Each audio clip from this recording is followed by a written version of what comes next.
All right, it's my pleasure to be here today. This isn't a usual topic for me to speak on, but I do see quite a few CGD patients clinically in my work as a lung consultant at the NIH. So hopefully I can share a few of the things that we've picked up and some of the information about lung involvement in CGD.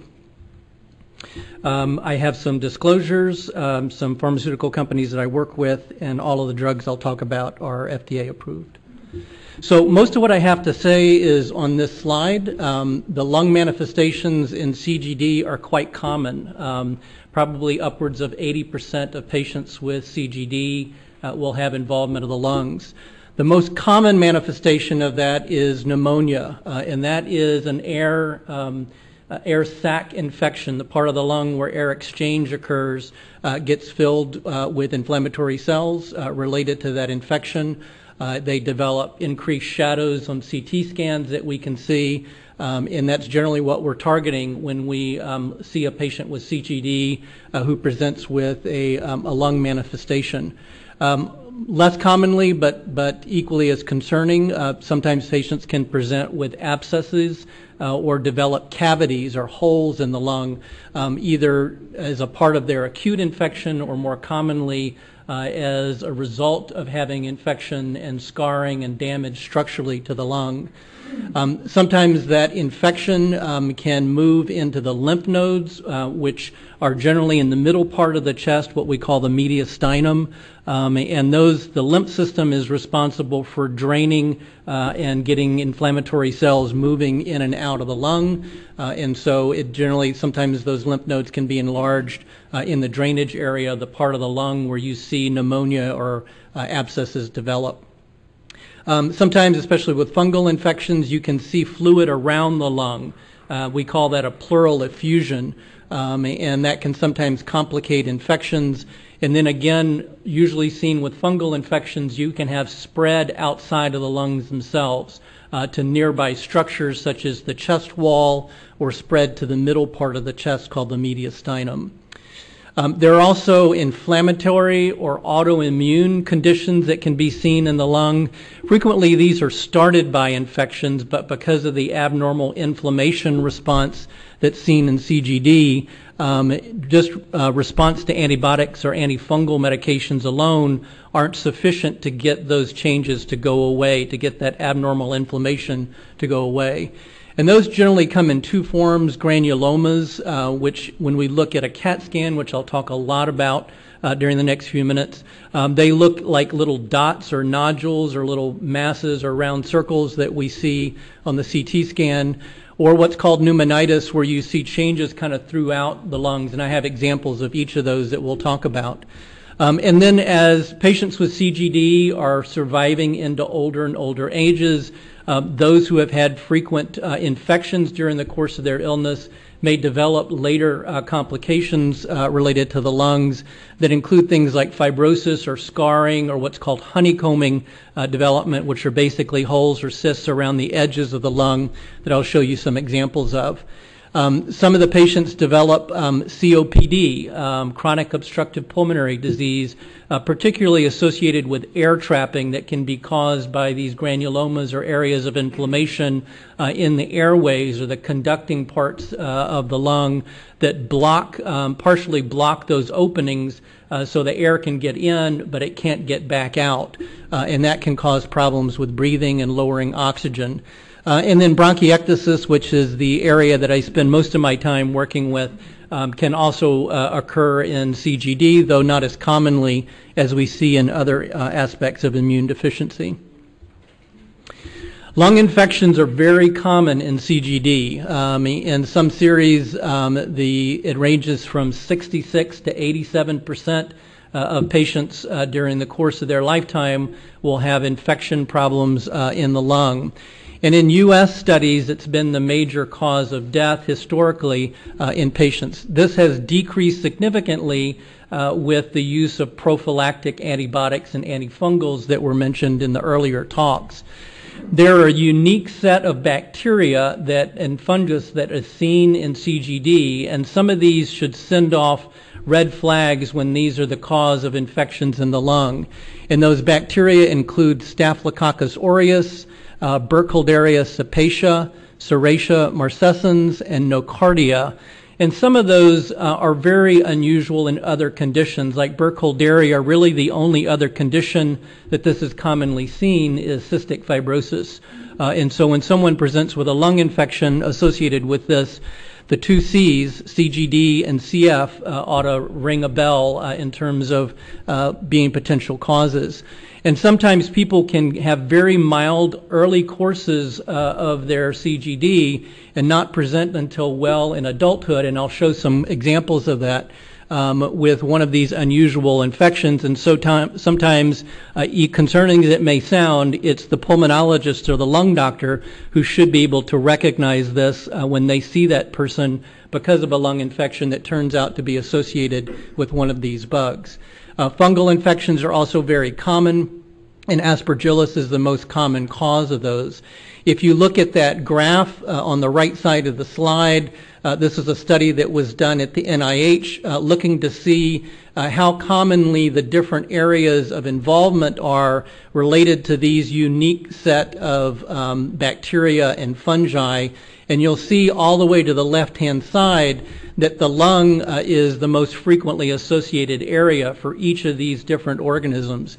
So upwards of 80% for things like fungus, like Aspergillus, and similarly for all these bacteria except for Staph aureus. So Staph aureus is the one organism that tends to affect areas other than the lung more commonly than the lung itself. So what I'd like to do during the next few minutes is run through several cases that kind of give examples of how we approach the lung disease in terms of both diagnosis and treatment.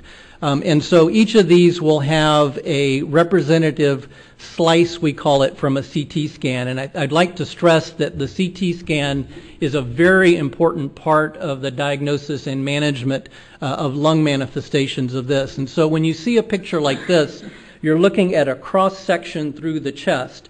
So if you think of taking a slice like you'd slice a loaf of bread, you're seeing the cross-section, and it gives us a lot of detail into what we're seeing there. So in the way this is set, black equals air. So if you look in the middle, there are two little holes. Those are the airways going to the right and left lung, and the person's lying flat, and we're looking up from their feet. So what looks like it's on the left side of the image is actually going to the right lung. What's on the right side of the image is going to the left lung.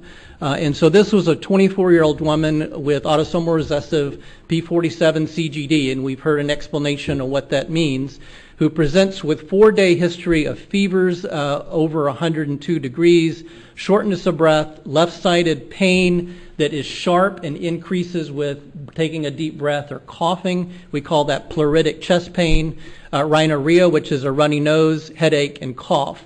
And so this kind of acute presentation brings up some thoughts about what the cause may be. And so one of the causes for fever and a runny nose are viruses like flu. And so this person had a swab of their nose, and they did a quick respiratory panel that identified some viruses that are associated with the common cold. However, with this CT scan, it was unlikely that those viruses were the complete cause of that presentation. And so this person was started empirically, meaning without knowing right away what the cause was, on IV antibiotics called meropenem for suspected bacterial infections, either from Burkholderia, one of those unusual bacteria, or another one, Nocardia. And meropenem covers both of those bugs. This area where the arrow is an area of what we call consolidation, meaning there's no air in that area at all. And this area in the upper part of the left lung, the left upper lobe, was the area of concern. Trying to figure out and sort through this involves getting a biopsy frequently to try to tell what the bug is. And the radiologist put a needle into that area using an ultrasound machine to guide where the needle goes to get a sample. And that sample indeed grew out Burkholderia cepacia, this unusual bacteria.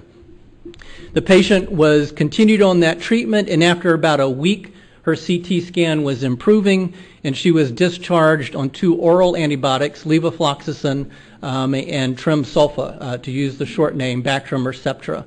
And then about 2 months later, and sometimes these infections require much longer courses of antibiotics than people who don't have CGD who present with pneumonia.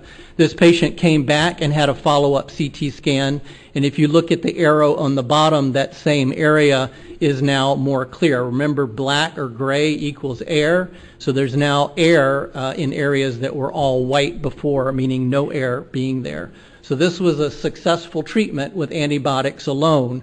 And even though that area in the bottom CT scan with the red arrow pointing to it isn't completely normal, that's a pretty good response.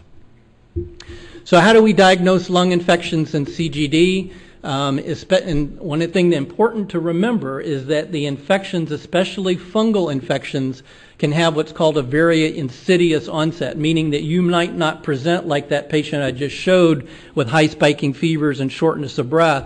You may not know that you have an infection at all. And in fungal infections, almost half of the people presenting with those may have no symptoms or very few symptoms at all.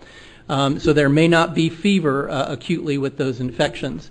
The CT scan of the chest is essential. A chest x-ray, as I'll show you on some of the later cases, lacks the sensitivity. You might have areas that are hiding that can't be seen on the chest x-ray that are easy to pick up on the CT scan. We frequently use transthoracic needle biopsies, meaning a needle put through the chest wall into the area of abnormalities on the lung to try to sample from the middle of these areas. So as a pulmonologist, I frequently do a procedure called bronchoscopy, where we put a scope down into the lungs and we try to do washings from the inside to pull the infection out. That doesn't work as well in CGD. Even with this biopsy, we only get the bug back about 50% of the time. However, that's better than what's called BAL, bronchoalveolar lavage, this washout procedure in the lung, where we get an answer only in 30% of the cases. And when both of those are done together, frequently there's little agreement between the two procedures as to what the cause is. So we generally will go with the biopsy, or what's called a needle aspiration, as the cause. And as opposed to a lot of the conditions that I see in my research practice, coughing up sputum generally is more difficult to do and very frequently doesn't give you the answer to the cause. How do we manage these infections? And you've heard both from Dr. Lighting and Dr. Malik the importance of avoidance of certain things. I grew up on a farm. There's all kinds of things there with mold involved, so trying to stay away from those areas, mulch sites, construction areas where you may be stirring up things that can cause problems. Do not smoke. And you'd be surprised how many patients we see with immunodeficiencies that involve the lung who somehow find a way to smoke, and especially smoking things like marijuana, which may have mold involved there, can cause real problems. The other speakers have talked about prophylaxis, taking things like Bactrim and antifungals called azoles. This is a lifelong need for almost all CGD patients. The use of interferon gamma is from a study back in the early 1990s that showed a decrease in these lung infections, but most of those patients weren't on things like antifungals, and so it's not clear how much additional benefit this gives, but many patients can benefit from being on both of those. Culture-based antibiotics, the microbiologic diagnosis is key, so trying to aggressively approach that to try to find the cause. It's not always possible to do that, and so when you can't find a cause, the use of broad-spectrum antibiotics such as meropenem or antifungal medicines like voriconazole and posaconazole. How about inflammatory manifestations of CGD? And this gets confusing because frequently these inflammatory conditions start out as infections, and so there's a lot of overlap there. But I want to present this case because it represents a somewhat rare but a very concerning manifestation in CGD patients. This was a 27-year-old man that had X-linked CGD with the onset of nausea, chills, fever, almost to 102, 1 day after transferring grass clippings from one bag to another. So this patient did exactly what Dr. Malik said not to do. He not only cut his own grass, he let the grass sit for a day or two, and then moved it for some reason from one bag to another, stirred up whatever was in that grass. He subsequently developed chest heaviness, dyspnea, or shortness of breath, and a non-productive cough. His saturations went down to 80%. They generally should be above 90% on room air. And on 4 liters of oxygen going through his nose, it took that much to get his saturations up into the acceptable range. And so this came on very quickly. The arrows there point to diffuse changes, these very small nodules, a lot of white areas in areas that should be all black or dark gray. And this is something that needed to be dealt with quickly. This patient was admitted, put empirically on steroids, one called methylprednisolone by IV, and put on antifungals and antibacterial drugs at the same time. We then did a bronchoscopy on this patient that grew out a fungus, Aspergillus, and another test that looks at the significance of the fungus called an Aspergillus antigen was also positive. This patient responded very well. His CT scan after a little more than a couple of weeks looks basically back to the patient's baseline.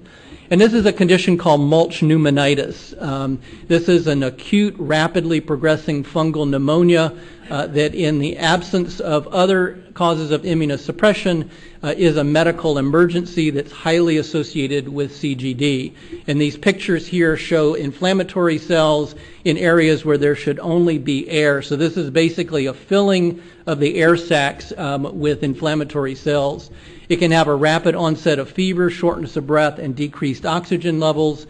There are diffuse changes throughout the chest X-ray or CT scan. It's associated with a high level of exposure to aerosolized fungus. And in a small series from the NIH that was published a little over 10 years ago, 5 of 9 patients in this series died, 4 of them early in the course of their treatment and 1 after protected hospitalization. So the good news part of this is if it's recognized early and treated early, the response is very good. And the longer there's a delay, the more difficult it is to manage. So these inflammatory manifestations, such as pneumonitis, are generally managed simultaneously with antifungals and steroids. Acute granulomatous exacerbations also managed with steroids. Invasive infections with Aspergillus or nocardia that don't completely respond to antibacterials or antifungals may also further improve with steroids. And then chronic inflammatory autoimmune conditions are generally treated with steroids and or other immunosuppressive drugs. So I'll just briefly put this up here. This is a flow diagram with kind of how we approach someone presenting with a respiratory event. So again, one of the first things that is generally done is to get a CT scan, and that falls into 2 different categories.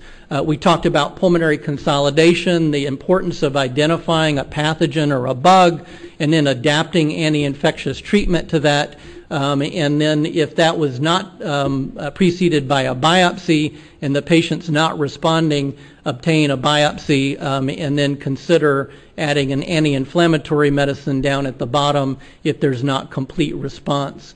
In the more diffuse presentation, what we call interstitial lung disease, again, procedure like BAL may be helpful in that condition. And if that identifies a bug, adapting anti-infectious treatment to that. If not, again, proceeding to lung biopsy and use of immune modulation drugs like steroids. So in some patients, their response to those treatments don't work or don't completely work. And so things like bone marrow transplant or what's called hematopoietic cell transplantation or HCT can be helpful in the lung in terms of improving these. And so this is just a quick example of that. A 25-year-old man with X-linked CGD presented with a history of 3 days of fever, chills, and sweats that occurred 2 months before he came in. So again, acute presentation initially, but then kind of lingered. And on his CT scan, he had an abnormality that's seen in the back part of the lungs, that if you got a chest x-ray, there's absolutely no way you would be able to see that on a chest x-ray. But that was abnormal, and that was a change, and was started empirically on antibiotics and antifungals.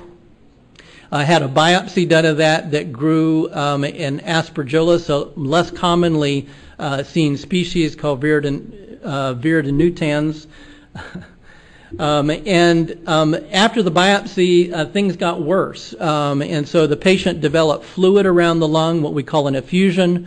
This progressed through 5 antifungal medicines and empiric antibacterials. And if you look at the CT, that slice on the right, that little round area is now a big round area that's basically occupying most of the left lower lobe of this patient. That area was eventually taken out and grew the same fungus that was initially seen when it was smaller in the lung. And then after that was taken out, the patient subsequently had spread of this, like I talked about on the first slide, to the chest and abdominal wall with development of abscesses. And so this patient was not responding well to treatment with antifungals. This was getting worse. And so this patient underwent a matched unrelated transplant. And you can see down at the bottom, those areas of white are now more black. And 3 months after the transplant, this patient was able to come off of all antifungals and has had no recurrent infections 2 years after the transplant. And so this is an example of bone marrow transplantation that can be very helpful for the lung manifestations. And so this can treat or prevent CGD infection and inflammatory lung manifestations, but the outcomes are better before significant structural damage occurs. And so the final couple of slides here, I'd just like to talk about the advanced lung disease that can occur in CGD. And frequently this is from an accumulation of multiple infections over time, such as this 43-year-old man with X-linked CGD who had had both multiple fungal and bacterial infections over the course of his lifetime. He had this condition called bronchiectasis, which is a dilation of the airways. He had conditions called honeycombing, which if you look at the top right-hand side, the very top of the lung, these little circles, some people call them stacks of coins at the edges of the lung. That's generally associated with fibrosis or scarring.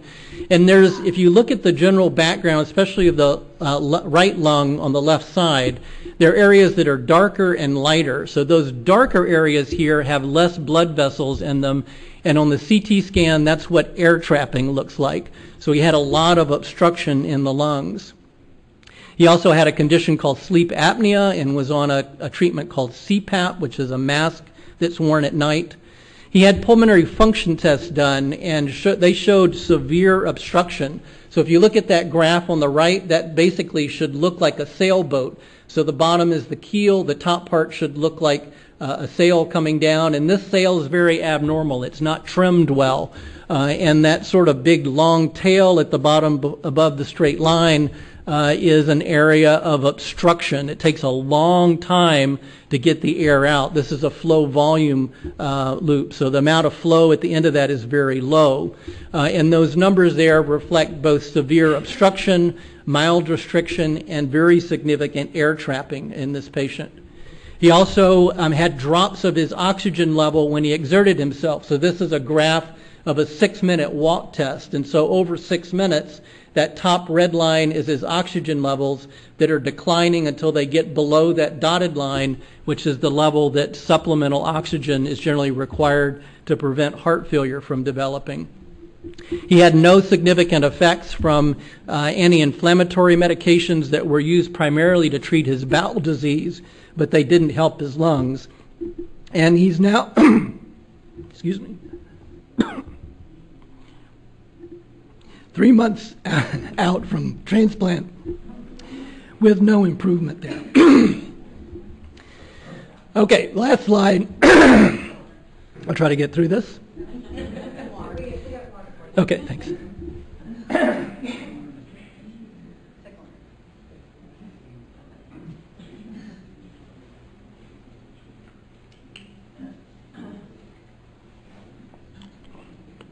This is a 32-year-old man from Trinidad with CGD who presented to the University of Pittsburgh for transplant evaluation, not of his bone marrow, but of his lungs. He had recurring respiratory soft tissue lymph node infections from early childhood that included TB in his teens. And if you look at his CT scan, he's got multiple areas where the airways are dilated.